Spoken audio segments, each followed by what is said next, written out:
Hello everyone, welcome back to new video. तो आज का डेट है 24 दिसंबर और करंट टाइम हो रहा है 5:16 ठीक। और ये पीएम हो रहा है, शाम का टाइम है।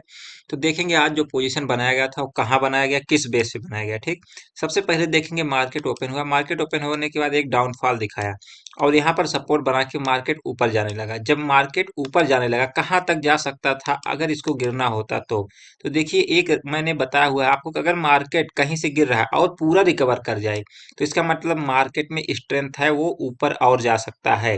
तो इसी बेस पे मैं जो है ट्रेड बनाया था। ये सपोर्ट पे जब मार्केट यहाँ से स्ट्रांग दिखने लगा तो मैं यहाँ पर इसी कैंडल में जो है ट्रेड बना लिया अपना कॉल साइड का। अभी दिखाता हूँ आपको क्यों बनाया था। एक रीजन और था, देखेंगे कल जब मार्केट गिरा यहाँ पर सपोर्ट लिया और इसके बाद एक ये डब्लू पैटर्न बनाया। ठीक, ये डब्लू पैटर्न बना के जब ब्रेकआउट दिया था उसी लेवल पर आज फिर से मार्केट आके सपोर्ट लिया। ठीक, यहाँ पर सपोर्ट लिया और यहीं से बाइंग कल आया था। इसके अलावा भी एक और रीजन था, उसको भी मैं आपको समझा देता हूँ।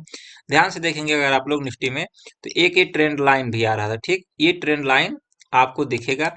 तो एक ट्रेंड लाइन भी था। अगर मार्केट यहाँ से, जहां से मैं बाइंग किया था, ठीक, थोड़ा देर मैं इंतजार कर रहा था कि मार्केट क्या बाइंग में जाएगा या फिर सेलिंग में जाएगा। तो यही लेवल था। थोड़ा सा अगर और नीचे आ जाता मार्केट तो डेफिनेटली मार्केट सेलिंग में चला जाता। कैसे, देखिए यहाँ से गिरा मार्केट, थोड़ा सा पुल बैक लिया, फिर से अगर गिरता तो हम लोग सेलिंग के लिए चले जाते हैं। लेकिन मार्केट में स्ट्रेंथ आ गया तो हम लोग बाइंग कर लिए, यहाँ पर बाइंग किए और जो है अच्छा खासा टारगेट निकला अपना। ठीक, तो उसी समय हम लोग दोनों में एंट्री किए थे, निफ्टी बैंक निफ्टी में भी। तो निफ्टी ज़्यादा प्रॉफिट तो नहीं दिया था, मैं आपको ओ बैंक का निफ्टी ज़्यादा प्रॉफिट तो नहीं दिया था, बट निफ्टी प्रॉफिट दिया था क्योंकि निफ्टी में ज़्यादा स्ट्रेंथ था और बैंक निफ्टी में आज एक्सपायरी भी था तो उस हिसाब से बैंक निफ्टी मूव नहीं कर पा रहा था अपसाइड। तो ये पूरा प्रॉफिट था। एक में जो है निफ्टी में इतना प्रॉफिट, बैंक निफ्टी में थोड़ा सा बस मिला था।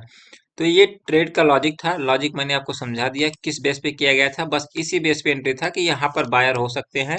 तो यहाँ पर सेकंड हाफ में जो बाइंग हुआ था यहाँ पर बायर आ सकते हैं। तो इसी बेस पे यहाँ सपोर्ट लिया तो हम लोग जैसे इंट्राडे हाई पर गया, मैं कंफर्मेशन आ गया कि बाइंग करना है।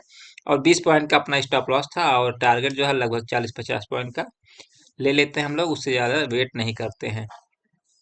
तो ये रहा पूरा लॉजिक आज के ट्रेड का। और इसमें रीजन देखिए, हर दिन का कोई ना कोई रीजन होता है। पिछले दिन भी मैंने बाइंग ही किया था, जैसे कि वीडियो बनाया था। क्यों बनाया था वीडियो या फिर क्यों जो है बाइंग किया था, ठीक, देखेंगे। मैं आपको समझाने के लिए वीडियो बनाया था, आज भी वही चीज है। अगर मार्केट इंट्राडे हाई पर आ रहा है 10 बजे के बाद तो आपको बाइंग ही करना है। अगर इंट्राडे लो पर आ रहा है तो यहाँ से सेलिंग ही करना है। ये नहीं कि आपको जो है कुछ अलग तरीका खोजना है, नहीं। अगर ये चीज देखेंगे जो मैं बता रहा हूँ 10 बजे के बाद देखना आपको। लेकिन अब उसमें भी कई केस होते हैं कि जैसे यहाँ पर देखेंगे मार्केट पहले ओपन हुआ, गिरा हल्का सा, केवल उसी कैंडल तक गिरा, ज्यादा गिरा नहीं, फिर ऊपर गया। अभी देखेंगे 9:40 हो रहा, फिर से फॉल आया। अब यहाँ पर 10 बज रहा है। अब देखेंगे ये सपोर्ट बनाया मार्केट एक, बट यहाँ से फिर से हायर हाई जा रहा है, लेकिन इंट्राडे हाई तो बहुत ऊपर है। मैं नीचे नहीं बाई करूंगा। इंट्राडे हाई जब ब्रेक करने के आसपास जाएगा, स्ट्रेंथ रहेगा, तो ही मैं बाई करूंगा। मैं ये चीज आपको कई बार बताया हूँ। इस एरिया में जब तक नहीं आएगा मार्केट तब तक नहीं बाई किया जाएगा। क्योंकि देखेंगे फिर से यहाँ से ऊपर गया, फिर से थोड़ा सा टाइम पास किया, फिर से गिरावट स्टार्ट हुआ। तो ये चीज मार्केट में आपको थोड़ा सा रुक के ही समझ में आएगा। इस दिन का केस क्या था, इस दिन भी बाइंग ही किया गया था, हालांकि ये साइडवेज मार्केट था। यहाँ पर सपोर्ट लिया, मार्केट ऊपर गया, रेजिस्टेंस लिया, फिर से जब ऊपर जाने लगा तो यहाँ पर कंफर्मेशन आ गया कि बाइंग करना है। बट जाए या ना जाए मार्केट में हम, मेरा क्या, लेकिन मुझे जो करना है मैं तो वही करूंगा। फिर इस दिन देखेंगे मार्केट ओपन हुआ, मार्केट में हल्का सा क्या आया, हल्का सा एक कैंडल गिरा, फिर ऊपर गया, रेजिस्टेंस लिया, फिर से 10 बजे के आसपास गिर गया मार्केट। जब गिरा तो यहाँ से कंफर्म हो गया सेलिंग ही करना है। बस एंट्री आपको कब करना है, दो केस होता है एंट्री का, मैं आपको 2 बार बताया हूँ, दो केस बन सकता है। एक तो आप डायरेक्ट एंट्री करेंगे। अगर डायरेक्ट एंट्री जैसे यहाँ से कंफर्म हो रहा है कि इतनी बड़ी बड़ी कैंडल बढ़ी, इसका मतलब गिरेगा और गिर सकता है। लेकिन अगर पुल बैक आया थोड़ा सा भी तो आपका स्टॉप लॉस चला जाएगा। या तो आप पुल बैक का इंतजार कर लीजिए, तब आप एंट्री करिए, या तो एक लॉट से यहाँ एंट्री कर लीजिए। फिर जैसे पुल बैक आए, जहां से लगे कि अब यहाँ से फिर गिर सकता है, तो उसके बाद और एंट्री कर लीजिए और अपना स्टॉप लॉस उसके हाई पर रख दीजिए। ये दो मेथड आप एंट्री का इस्तेमाल कर सकते हैं। क्योंकि कोई भी परफेक्ट एंट्री बहुत ही आसान नहीं है करना हर हर सिचुएशन में। जैसे यहाँ पर देखेंगे डायरेक्ट मार्केट गिर गया, ठीक, 10 बजे के बाद मार्केट में क्या हुआ, यहाँ से मार्केट गिर रहा था, थोड़ा सा रिट्रेसमेंट लिया, हल्का सा साइडवेज हुआ और डायरेक्ट ही गिर गया। अब जैसे यहाँ पर एक एंट्री आप कर लेते तो यहाँ पर अच्छा खासा प्रॉफिट आपको पहले ही एंट्री में मिल जाता।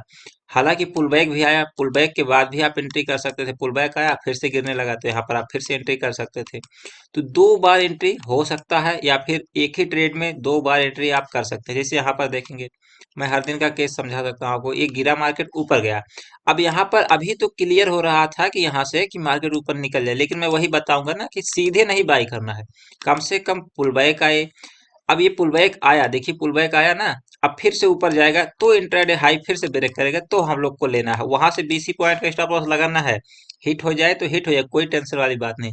लेकिन देखेंगे, वही चीज मैं समझा रहा हूँ कि यहाँ पर रेजिस्टेंस लिया, यहाँ सपोर्ट लिया, ऊपर गया लेकिन ज्यादा ऊपर नहीं जा पाया, फिर से गिरने लगा। तो अब यहाँ से कंफर्म हो रहा है कि इंट्राडे लो पर आ गया।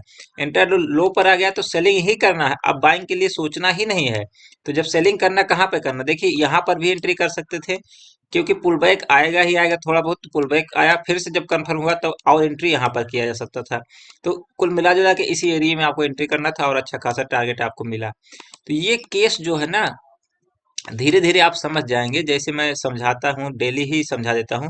जैसे यहाँ पर देखेंगे, ये 10 बजे के आसपास यहाँ टाइम है, यहाँ पर मार्केट गिरा, ठीक, गिरा फिर से यहाँ टाइम पास किया। अब ये कैंडल के बाद मार्केट गिर ही सकता है, सभी को लगेगा हाँ गिर जाए, गिरा भी, तो एक एंट्री आपको यहाँ पर कर ही लेना है। ठीक, अगर आपको लगेगा कि हाँ यार स्टॉप लॉस छोटा है तो मैं कर लेता हूँ, बिल्कुल कर लीजिए। यहाँ पर एंट्री की, इतना बड़ा टारगेट दे दिया, पुल बैक बहुत ज्यादा नहीं आया। हालांकि उसके बाद जो पुल बैक आया फिर इंट्राडे लो पर चला गया, तो इंट्राडे लो पर जाएगा तो फिर से वहां पर बाइंग ही करना है आपको, फिर सेलिंग के बारे में सोचना ही नहीं है। मैं ये चीज कई बार बता चुका हूँ आपको। उसके पहले वाले दिन देख लेंगे अगर, तो थोड़ा सा वीडियो लंबा हो रहा है, बट आपको मैं केस समझा रहा हूँ, केस में कैसे आपको काम करना है। ठीक, जैसे देखेंगे मार्केट ऊपर गया, ऊपर जाने के बाद रेजिस्टेंस लिया, फिर से इंट्राडे लो पर आ गया, अब यहाँ से सेलिंग ही करना है। तो जैसे ही फिर से पुल बैक लिया, यहाँ पे नीचे आने लगा तो यहाँ पर एंट्री करिए आप, इस स्विंग का या फिर इस स्विंग का स्टॉप लॉस लगाइए। तो हर दिन का मैं आपको बहुत पीछे तक ऐसे डाटा आपको दिखा सकता हूँ, उसमें कोई बड़ी बात नहीं है। बस आपको ट्रेड लेना है, स्टॉप लॉस पे काम करना है। गलत हो जाइए तो आप निकल जाइए, 1:2 का टारगेट रखने की कोशिश करिए। जैसे मैं 20 पॉइंट का रखता हूँ स्टॉप लॉस, 40-50 पॉइंट का टारगेट, जैसे मोमेंटम रहता है उस हिसाब से। ठीक, तो ये रहा पूरा वीडियो।